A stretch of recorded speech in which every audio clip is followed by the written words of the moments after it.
नमस्कार सांगलीकर. विषय हार्ड आणि पब्लिक खुळं. तर सध्या चर्चेत असलेला विषय म्हणजे आपली तडकडताई म्हणजे भूताची आई. आता तडकडताई आणि काळी ह्यो नेमका विषय काय आहे हेच आपण जाणून घेणार आहे. तर मित्रांनो, आषाढ सुरू होताना सांगली शहरात तडकडताईचे वेध लागतात. आष्टा येथे भावई जोगण्या सुरू असतात. तर सांगली शहरात सूप घेऊन तडकडताई अवतरते.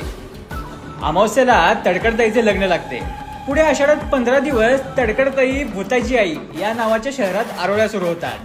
मुले काळी साडी परिधान केलेल्या तडकडताईच्या पाठीमागे ओरडत फिरतात. तर लहान मुले काळ्या मुखवट्याला घाबरतात.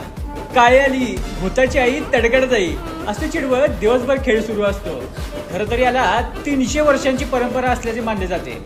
कुंभारखिंडीतील कुंभार समाजाकडे हा मान आहे. भीतीदायक दिसणारी तडकडताई मुखवट्यामागे पुरुष असतो. घरी घरी फिरून धान्य गोळा करणे हाच उद्देश असतो. बलुतेदारातील